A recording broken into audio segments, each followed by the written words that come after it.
MSP మద్దతుగా ధరల guarantee చట్టాన్ని తీసుకురావాలని, విద్యుత్ సవరణ బిల్లు రద్దు చేయాలని, నూతన వ్యవసాయ విధానాలను విరమించుకోవాలని, రైతు ఉద్యమానికి మోదీ ప్రభుత్వం లిఖితపూర్వకంగా ఇచ్చిన హామీలు నిలబెట్టుకోవాలని గత 45 రోజులుగా స్వయాన రైతు నాయకులు, ఎస్కేఎంఎస్ జాతీయ నాయకులు జగదీష్ సింగ్ దల్లేవాలా ఆమరణ నిరాహార దీక్ష చేస్తున్నారు. వీరి ఆరోగ్యం రోజురోజుకు క్షీణిస్తుందని ఏఐకేఎంఎస్ జిల్లా అధ్యక్షులు వేల్పూరు భూమయ్య అన్నారు.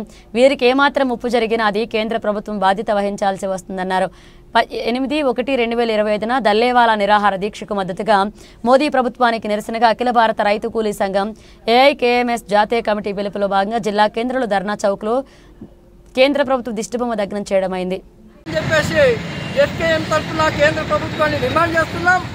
వ్యవసాయ రంగంలో వచ్చినటువంటి నల్ల చట్టాలకు వ్యతిరేకంగా, మరీ ముఖ్యంగా ఎంఎస్పీ మద్దతు ధరల గ్యారంటీ చట్టాన్ని పార్లమెంట్లో తీసుకురావాలని చెప్పేసి, అట్లాగే విద్యుత్ సవరణ బిల్లును ఉపసంహరించుకోవాలని, అట్లాగే రైతులపై అక్రమంగా మోపబడినటువంటి చట్ట కేసులన్నింటినీ కూడా విత్డ్రా చేయాలని చెప్పేసి గత 42 రోజులుగా ఇలా జగదీష్ సింగ్ దల్లేవాలా ఆమరణ నిరాహార దీక్ష చేస్తూ ఉన్నాడు.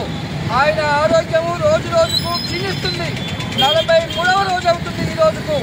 ఆయన ఆరోగ్యం క్షీణిస్తున్నటువంటి నేపథ్యంలో కేంద్ర ప్రభుత్వం కానీ, అక్కడ హర్యానా, పంజాబ్ ప్రభుత్వాలు కానీ ఇలా స్పందించట్లేదు.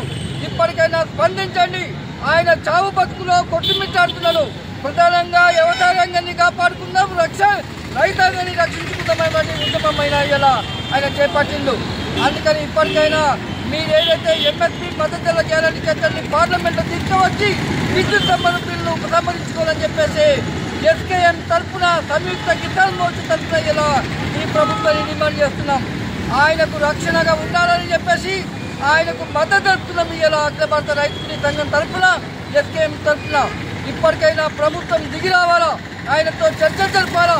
ఇప్పటికైనా ఆ ఎంఎస్పీ మద్దతు ధరల గ్యారంటీ చట్టాన్ని పార్లమెంట్లో తీసుకురావాలని చెప్పేసి మేము సంయుక్త కిసాన్ మోర్చా తరఫున కేంద్ర ప్రభుత్వాన్ని డిమాండ్ చేస్తున్నాం.